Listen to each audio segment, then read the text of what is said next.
Bonjour à tous, c'est Estelle. Aujourd'hui, j'avais envie de faire un petit peu le point avec vous à propos du Covid-19 et puis aussi de ce qu'on pouvait faire pour lutter et pour se défendre plus efficacement contre ce virus. Donc, ce qui en ressort là des derniers temps, puisque justement, comme je le disais sur la précédente vidéo, les chercheurs et les scientifiques ont le temps d'avancer et de progresser, et ça c'est vraiment extraordinaire, et c'est aussi pour ça que le confinement était important. Donc les nouvelles découvertes semblent dire que en fait le Covid c'est plus une maladie des globules rouges qu'une pneumonie. En gros, ce qui se passe, c'est que je vous avais parlé des petits picots du virus, ils vont se, ils vont se fixer sur des noyaux qu'on appelle les noyaux M de l'hémoglobine, et ça va faire fuir le fer, et le fer, comme on sait, c'est un oxydant, hein, c'est-à-dire que ça rouille. En fait, le fer va se retrouver dans la circulation. Donc l'hémoglobine étant privée de fer, elle ne pourra plus transporter l'oxygène, et l'organisme va se retrouver en sous-oxygénation. Donc là, il va s'en suivre une hypoxie et une asphyxie, en gros, hein, de l'organisme. Ça fait un petit peu penser en fait aux intoxications au monoxyde de carbone. Là c'est un peu différent parce que c'est le monoxyde de carbone qui prend la place de l'oxygène, mais voilà, le résultat est le même, c'est-à-dire qu'on se retrouve en asphyxie de notre corps. Donc il y a pas mal d'études qui sont en cours, notamment par rapport à la nicotine. Les fumeurs seraient moins touchés que les non-fumeurs.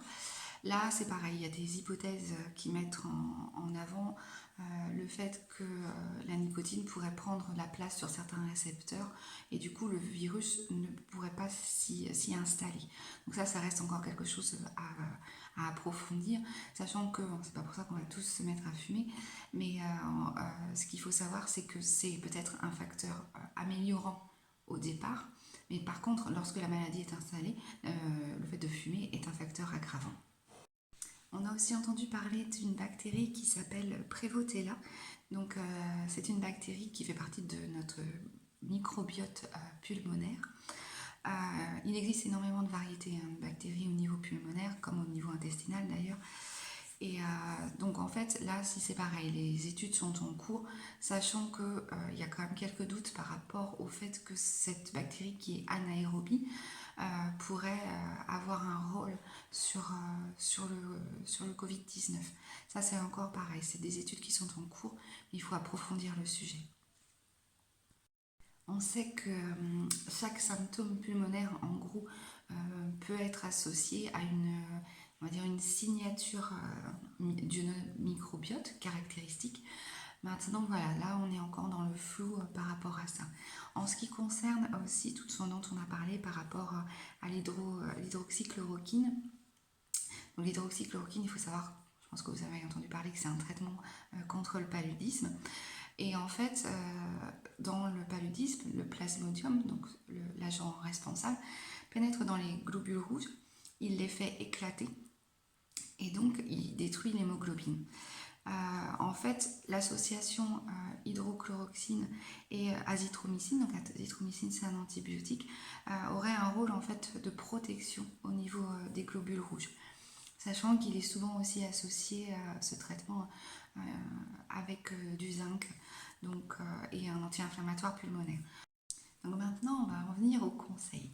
Alors évidemment, une alimentation variée et équilibrée permet de nourrir correctement notre corps et du coup de lui apporter tout ce dont il a besoin. On a remarqué aussi que les aliments riches en polyphénol permettaient de diminuer les marqueurs de l'inflammation. Donc vous allez trouver beaucoup de polyphénol dans les artichauts, le persil, l'échalote, brocoli, salade, carottes, pommes, fraises, myrtilles, framboises, le curcuma et le thé vert.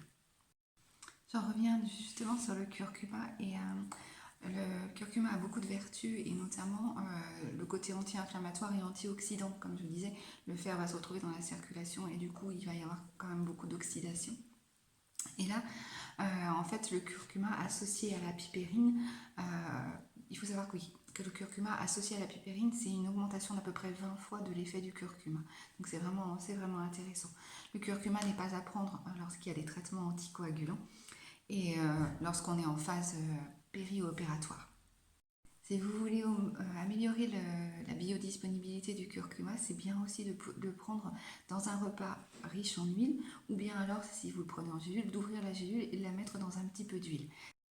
Donc il y a eu aussi le zinc qui a été associé aux différents traitements, comme je vous le disais. Alors pourquoi le zinc? Parce que le zinc c'est un merveilleux réparateur cellulaire, et notamment lorsqu'il y a eu un orage cytokinique, c'est-à-dire qu'il y a eu une grande phase d'oxydation, et du coup là le pouvoir antioxydant du zinc est merveilleux parce qu'en plus il permet de faire maturer certaines cellules comme les lymphocytes. Voilà, un apport en oméga 3 et en oméga 6 aussi est important. En fait, l'avantage de ces omégas, c'est qu'ils vont vraiment rendre les membranes cellulaires plus fluides, moins compactes, et du coup, il y aura de meilleurs échanges entre les cellules et donc aussi une meilleure réponse immunitaire. Il faut savoir que les gens qui sont végétariens stricts sont carencés en... Alors ça veut dire quoi? Ça veut dire l'apport en oméga 3. En gros, ce serait manger des poissons gras 2 fois par semaine, ou alors de l'huile de krill aussi. Donc c'est vrai que c'est un apport qui va être dans la durée, mais c'est un apport qui vraiment, quoi qu'il arrive, quelles que soient les circonstances, même si on n'est pas confronté au virus, est vraiment important pour justement cette fluidité membranaire et de meilleurs échanges entre les cellules. Donc je récapitule. En gros, il nous faut du curcuma pour le côté anti-inflammatoire, antioxydant, des oméga 3, donc soit des poissons gras, soit de l'huile de krill, renforcer nos intestins, nos probiotiques, de la vitamine D3, de la provitamine A, je vous avais parlé, du jus de carotte, du magnésium en cas de stress et aussi pour les échanges, et puis du zinc, donc bisglycinate principalement. Voilà, je vous souhaite une très belle journée, prenez bien soin de vous, pensez à vous abonner à la chaîne et puis me laisser des commentaires si besoin ou même des questions, j'y répondrai avec plaisir, et puis on se retrouve très vite pour une prochaine vidéo.